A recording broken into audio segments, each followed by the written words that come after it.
ভাবলাম শীত বিদায় নিয়েছে, কিন্তু না, আবার ব্যাক করেছে। তাই শীতের সকালে দারুণ মজার এই স্যুপের আয়োজন করেছিলাম।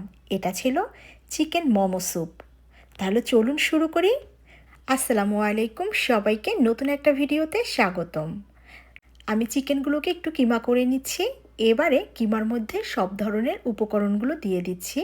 তো প্রথমে দিয়ে দিয়েছি কাঁচামরিচ কুচি, এরপরে গাজর, তারপরে দিলাম ধনেপাতা, এখন দিয়েছি পেঁয়াজ কুচি, পরিমাণ মতো লবণ, এবারে দিয়ে দিলাম আদা এবং রসুনের পেস্ট, এখন দিয়েছি সয়া সস। এবারে খুব সুন্দর করে মেখে নিচ্ছি। প্রথমে আমি ছোট ছোট মোমো তৈরি করব, তারপরে সেটা দিয়ে স্যুপ রান্না করব। তো আমার চিকেনটা কিন্তু রেডি হয়ে গেছে। তো আমি সকালে আয়োজন করেছিলাম, আর সকালটা কিন্তু খুবই ব্যস্ত থাকে, তাই আমি একটু তাড়াহুড়ো করে স্যুপটা তৈরি করেছি, আর ডিজাইনটাও আমি সহজ রেখেছি। তো এগুলোই আমি আপনাদের সাথে শেয়ার করছি। যারা বলেন চিকেন মোমোর ডিজাইনটা করতে পারেন না, তারা কিন্তু অবশ্যই এটা ট্রাই করতে পারেন, খুবই সহজ। চিকেন মোমোটা কিন্তু সবাই কম বেশি পছন্দ করে, কিন্তু মোমো স্যুপটা আমি জানি না কে পছন্দ করে। আমার কাছে কিন্তু ভীষণ ভালো লেগেছে এবং আমাদের বাসার সবারও অনেক ভালো লেগেছে।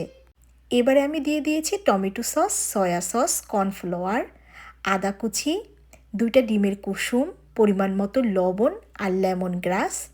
এবারে সবগুলো উপকরণ পানি দিয়ে খুব সুন্দরভাবে মিশিয়ে নিচ্ছি। এটা কিন্তু খুব ভালোভাবে মিক্স করে নিতে হবে। এরপরে পরিমাণ মতো পানি দিয়ে দিচ্ছি, আর আমি একটু ধনেপাতা কুচিও দিয়েছি। এবারে খুব সুন্দরভাবে মিক্স করে চুলাটা অন করে দিয়েছি। মিডিয়াম হিটে আমি পুরো স্যুপটা রান্না করে নেব। তো প্রথমে কিছুক্ষণ রান্না করে নিয়েছি। যখন দেখেছি এটা একটু ঘন হয়ে আসছে, তখন আমি চিকেন মোমোগুলো দিয়ে দিচ্ছি। এর ভিতরে আমি কিন্তু এটাকে রান্না করে নেব 8-9 মিনিট। তাতেই কিন্তু স্যুপটা সম্পূর্ণরূপে হয়ে যাবে। আমি থাই স্যুপের সাথে চিকেন মোমোগুলোকে দিয়ে দিয়েছি। এটার টেস্ট আসলে অনেক বেশি মজার ছিল। তো আপনারা কিন্তু অবশ্যই এটা ট্রাই করবেন, আর ট্রাই করার পরে অবশ্যই আমাকে জানাবেন আপনাদের কেমন লেগেছে। তো স্যুপটা অলমোস্ট হয়ে এসেছে, কিছুক্ষণ পরে আমি এটাকে তুলে নিব। যারা সম্পূর্ণ ভিডিও দেখে পাশে থাকেন তাদেরকে অসংখ্য ধন্যবাদ।